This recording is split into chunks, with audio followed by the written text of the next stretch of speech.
हमारे बुजुर्गों ने अपना पूरा जीवन हमारी खुशियों और सपनों को पूरा करने में लगा दिया। अब वक्त है कि हम उनके लिए खड़े हों। उनकी पेंशन सिर्फ उनका हक नहीं, उनकी मेहनत का सम्मान और उनके जीवन का सहारा है। आपका एक लाइक और सब्सक्राइब उनकी आवाज को बुलंद कर सकता है और उनके हक के लिए हमारी इस मुहिम को मजबूत बना सकता है। हाथ जोड़कर आपसे गुजारिश है, हमारे चैनल को सब्सक्राइब करें, इस संदेश को हर जगह फैलाएं और 1 मिलियन लाइक्स तक पहुंचने में हमारी मदद करें। आपका यह छोटा कदम उनके जीवन में बड़ा बदलाव ला सकता है। आइए साथ मिलकर उन्हें वो सम्मान और सुरक्षा दिलाएं जिसके वे सच्चे हकदार हैं। यह हमारी जिम्मेदारी है, यह हमारा फर्ज है। ईपीएस 95 पेंशन वृद्धि, श्रम मंत्री से वादे को निभाने की मांग। एनएसी की बैठक में हायर पेंशन पर सवाल। भारत में पेंशन एक महत्वपूर्ण मुद्दा है जो लाखों लोगों की आर्थिक सुरक्षा से जुड़ा हुआ है। हाल ही में श्रम मंत्री ने ईपीएस 95 पेंशन योजना में वृद्धि का वादा किया है, जिससे पेंशन भोगियों में उम्मीद जगी है।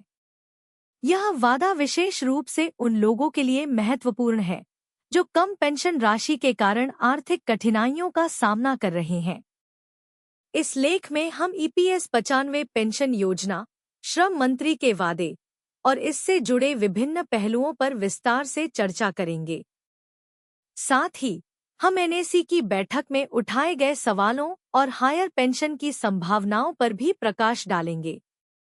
आइए जानें कि यह वादा कैसे पूरा हो सकता है और इसका क्या प्रभाव पड़ सकता है। ईपीएस 95 पेंशन योजना, एक परिचय। ईपीएस 95, जिसे एम्प्लॉयज पेंशन स्कीम 1995 के नाम से भी जाना जाता है, एक महत्वपूर्ण सामाजिक सुरक्षा योजना है। यह योजना कर्मचारियों को सेवानिवृत्ति के बाद आर्थिक सहायता प्रदान करने के लिए डिजाइन की गई है। आइए इस योजना के बारे में कुछ महत्वपूर्ण जानकारी देखें।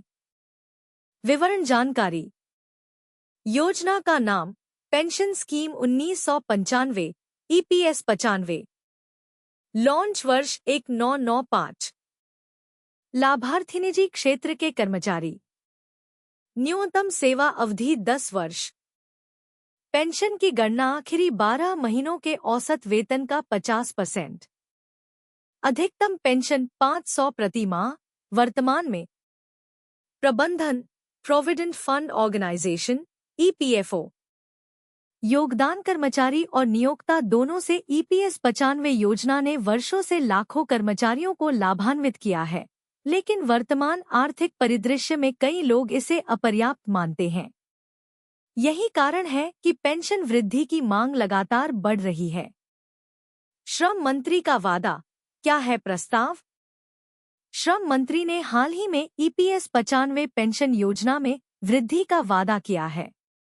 यह वादा निम्नलिखित बिंदुओं पर केंद्रित है। पेंशन राशि में बढ़ोतरी। वर्तमान अधिकतम पेंशन 7,500 रुपये से बढ़ाकर एक उच्च राशि करने का प्रस्ताव। न्यूनतम पेंशन गारंटी।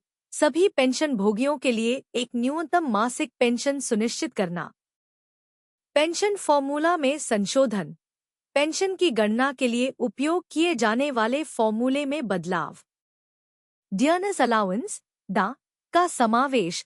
पेंशन राशि में डा को शामिल करने का विचार। यह वादा पेंशन भोगियों के लिए एक बड़ी राहत हो सकता है, विशेष रूप से उन लोगों के लिए जो वर्तमान में कम पेंशन के कारण आर्थिक संकट का सामना कर रहे हैं। एनएसी की बैठक, हायर पेंशन पर सवाल। नेशनल एडवाइजरी कमेटी, एनएसी, की हालिया बैठक में ईपीएस 95 पेंशन योजना और हायर पेंशन के मुद्दे पर गहन चर्चा हुई। इस बैठक में उठाए गए कुछ प्रमुख सवाल और चिंताएं इस प्रकार हैं। वित्तीय व्यवहार्यता। क्या ईपीएफओ के पास पेंशन वृद्धि के लिए पर्याप्त धन है? लाभार्थियों का दायरा। हायर पेंशन किन लोगों को मिलेगी और किन मानदंडों के आधार पर? प्रभाव मूल्यांकन। पेंशन वृद्धि का अर्थव्यवस्था पर क्या प्रभाव पड़ेगा? कार्यान्वयन की चुनौतियां। बढ़ी हुई पेंशन को लागू करने में क्या क्या बाधाएं आ सकती हैं? न्यायिक निर्णयों का पालन सुप्रीम कोर्ट के पिछले फैसलों को ध्यान में रखते हुए कैसे आगे बढ़ा जाए? इन सवालों के जवाब ढूंढना महत्वपूर्ण है ताकि एक व्यावहारिक और न्यायसंगत पेंशन वृद्धि योजना तैयार की जा सके। पेंशन वृद्धि की आवश्यकता क्यों है जरूरी? ईपीएस 95 पेंशन में वृद्धि की मांग लंबे समय से चल रही है। इसके पीछे कई कारण हैं।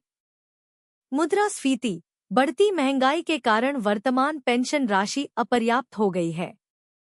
जीवन स्तर में सुधार, पेंशन भोगियों को बेहतर जीवन स्तर प्रदान करने की आवश्यकता। स्वास्थ्य खर्च, बुजुर्गों के लिए बढ़ते स्वास्थ्य खर्चों को पूरा करना। सामाजिक सुरक्षा, वृद्धावस्था में आर्थिक सुरक्षा सुनिश्चित करना।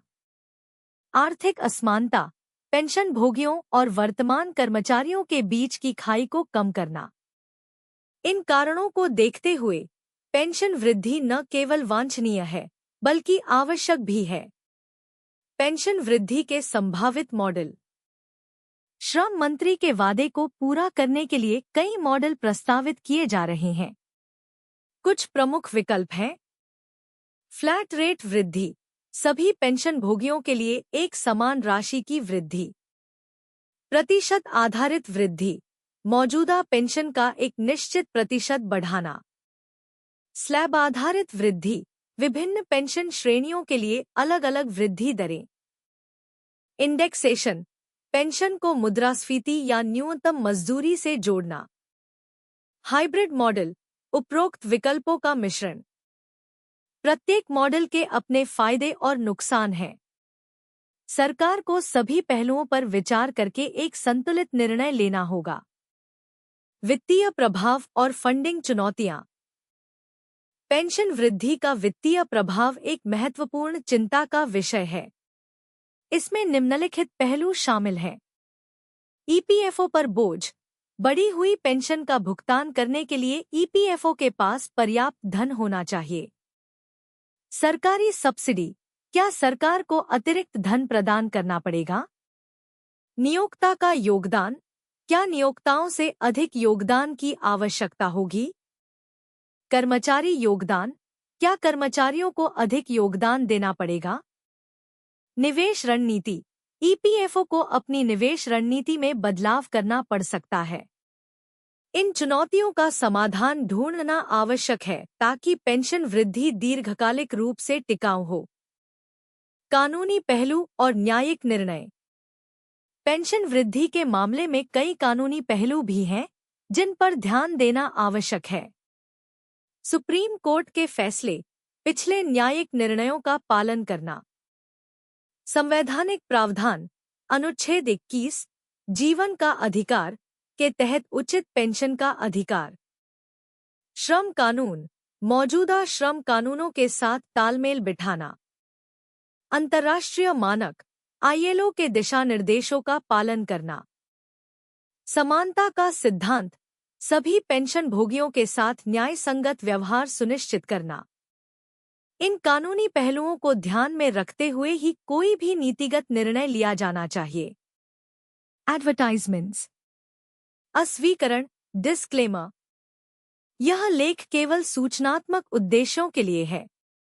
हालांकि हमने सटीक जानकारी प्रदान करने का प्रयास किया है, फिर भी ईपीएस 95 पेंशन वृद्धि के संबंध में श्रम मंत्री के वादे और संबंधित मुद्दों पर आधिकारिक निर्णय अभी तक नहीं लिए गए हैं।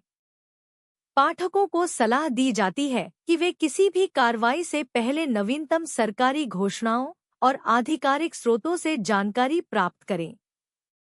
यह लेख किसी भी कानूनी या वित्तीय सलाह का विकल्प नहीं है।